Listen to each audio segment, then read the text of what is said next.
come on in. This is the bike that we're going to ride. This is the bike we're gonna ride. Yeah, so I'm gonna help you get it down and then Okay. help you get in the bike, and then we're gonna go for a ride. Okay.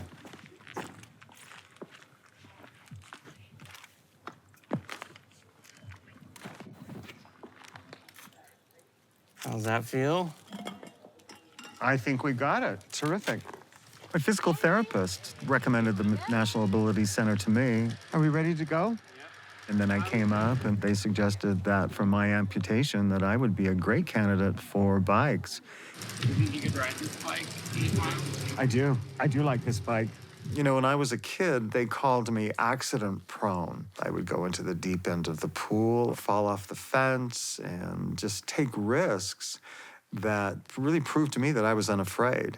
I'm kind of resuming that adventuresome, let's explore attitude in my advanced years, and I love it.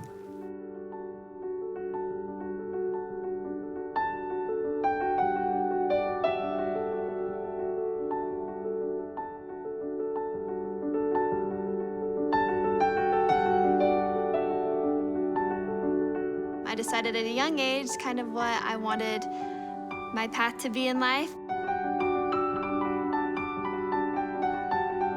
I've always wanted to be an elementary school teacher. I remember my 2nd grade teacher, I just felt like she cared about me so much. I even recognized that at the ages of 7 and 8, I knew that I wanted to be that kind to other people. My major is elementary education, and I've loved it so far.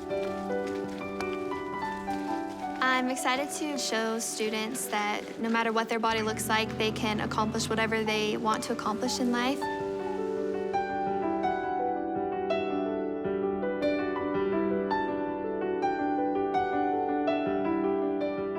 I was born and raised in Cincinnati, Ohio. I've lived here in Provo for 45 years. We were married in '62. I married the best guy ever. He was so in love with me, and I was so in love with him, and we just had a very colorful, good life. I'm grateful for those memories.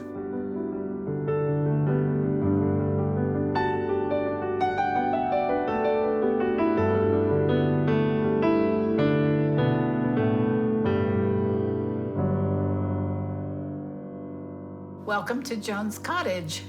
I love making bread, and I've been making bread for a long time, but 3 years ago, shortly before my surgery, I got this particular recipe, and it's the best. This particular spoon, I love. It belonged to my late son, Kendall, and the Dutch oven that I'm going to be using today was my late son, Jeff's. So when I make bread, I think of both of those kids. I've had a lot of loss in my life. Our second son, Jeff, passed away in 2011. My eldest son, Kendall, passed away 4 years ago. Then also, we lost a grandson. My Randy, my eternal sweetheart, passed away in January of 2016. We made it to almost 54 years before he passed, almost 8 years ago. So, yeah, I miss him. That was really hard because I lost him, and then I had to deal with this massive surgery and recovery from that.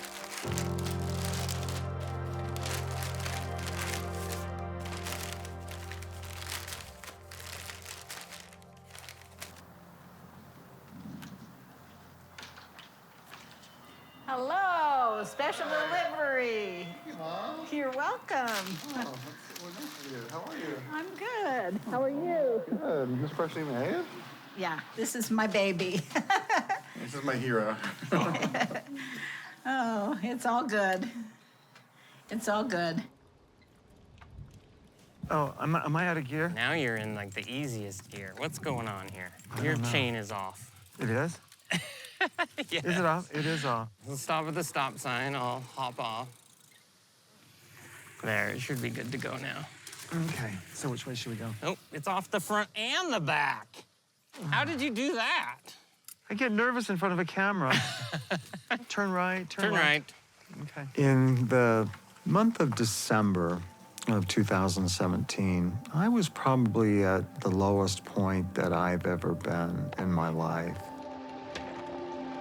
About that time, I got the flu, and I was just sick with fevers and chills. When I got to the emergency room, they said, "You have an amazing infection. You are septic."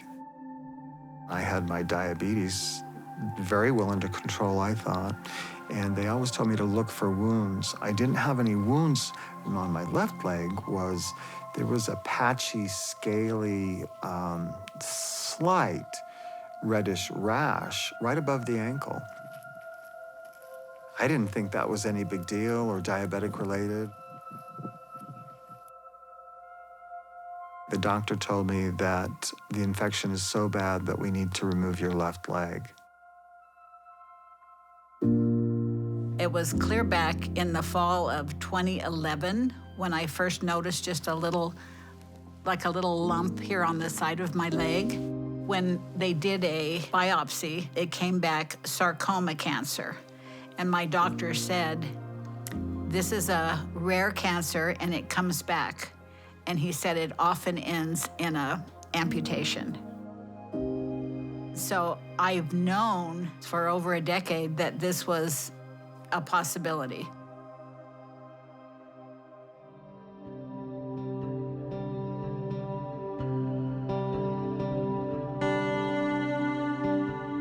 When I was 17 years old, I was in Bear Lake, Utah with some of my friends, and we headed home on a Thursday night on July 30th of 2020 when we were hit head-on by a drunk driver.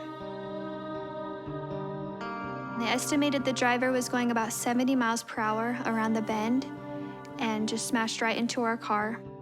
I remember being trapped in the car, just crying in pain because my stomach had hurt. I was instantly paralyzed from the waist down. Luckily, we all were alive. People who saw our car said they guaranteed no one would be alive. We all had our injuries. Mine ended up being the most severe injuries for whatever reason.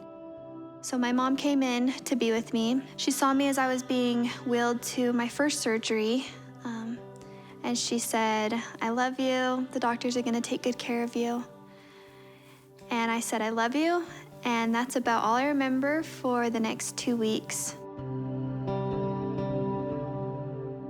During those 2 weeks, the doctors had realized that my legs were not getting any blood flow to them and that they would both need to be amputated above the knee.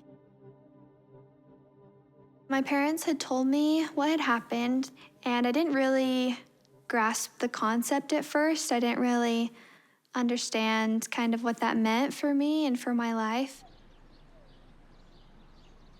The thought that was going through my mind is, this is better than death, because I was feeling depressed and before that, but I knew I didn't want to die. And what I understood about sepsis is it's near death.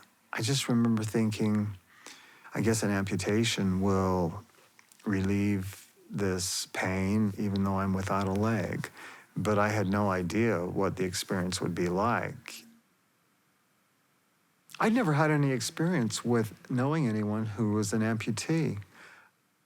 I've seen news clips of the super strong Marines and veterans who have lost limbs in battle. And it seemed like they were able to do supernatural feats of strength and agility. So that was about the extent of my understanding or experience with amputation. Okay, Jigs, let's go for a walk, buddy. My family had a hard time believing that I was really going to happen to Mom. I think the hardest thing was just knowing that there are certain things I can't do. It was a slow process. This way, Jigs.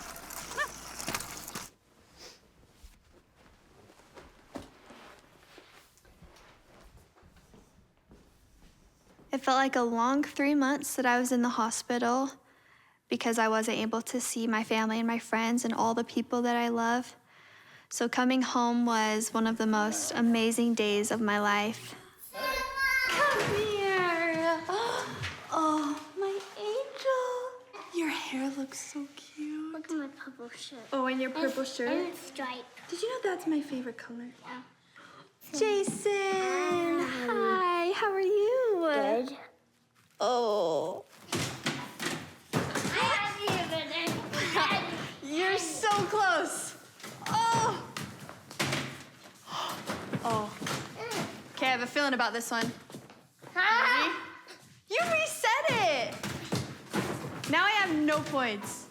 I feel like one of the hardest things when I was first coming home from the hospital was how different my life used to look and comparing it to how my life looked now. I've heard a lot of other stories of people who have gone through traumatic events and how sometimes they hit a really low point at the very beginning. I feel like my situation was a little bit different. I felt very hopeful at the beginning. I knew that I would live a life full of happiness and joy. But there was a point that was really hard for me, and that was about a year after the crash. It's something called the anniversary effect. Do you think you could help me push up this? Yeah. I would see pictures on my phone pull up from a year ago, and I still had legs. I hadn't felt that deep of a hurt before. And then on that day, I surrounded myself with my loved ones, the families of the individuals who were in the crash with me. We all spent the day together, and that was really helpful. It was healing for me when I allowed myself to feel all of those emotions. Okay. I was in the hospital for 8 weeks, and I had more than 200 people come and visit me. And I realized sitting in that hospital that I have loved ones that care so deeply about me.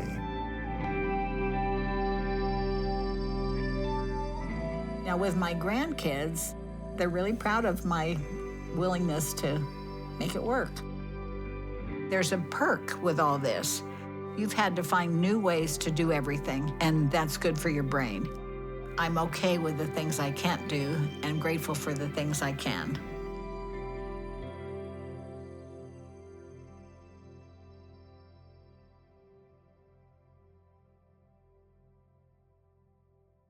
My role, I really truly believe, is have a good influence on my children and grandchildren. To love them, to be there for them. Hey, everybody.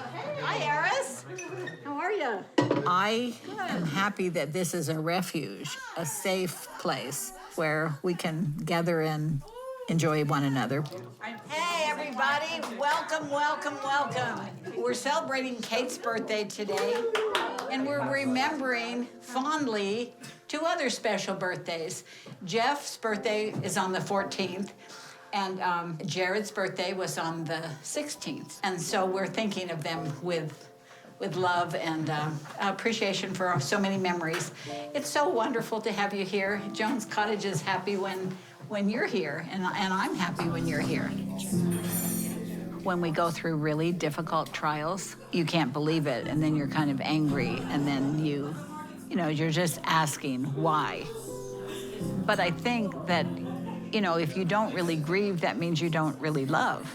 So if you really love somebody, obviously you're going to grieve. You feel a big, huge void in your life. It's my sons, my siblings, my parents, my Randy.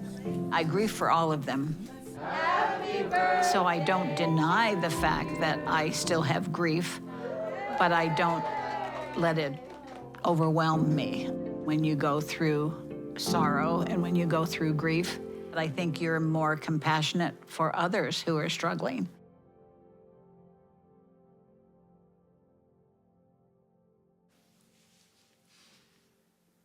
I just was thinking, like, if other people are going through hard things, I don't want them to be sad. Because there's so much good in everyone's lives. You just have to find it, even though it's hard. I've been able to find so much joy and happiness because of how my life is now. I've been able to bring hope to other people. Sometimes it's through those hard situations that we learn the most and that we grow the most. Because I know that it's possible to feel joy and happiness no matter what you're going through.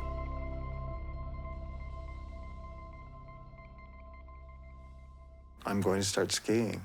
I don't know how difficult it will be for me, but I want to take on the challenge.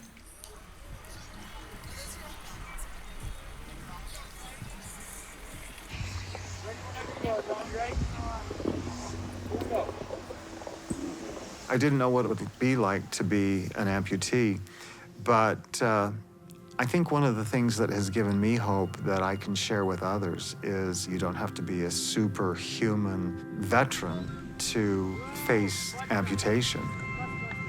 Yeah, a little more left, keep going. Nice, good. Now rotate right. Perfect. Nice job. Keep that ski a little more in front. Yeah, there you go. Am I still tethered to you? Yeah, I got you.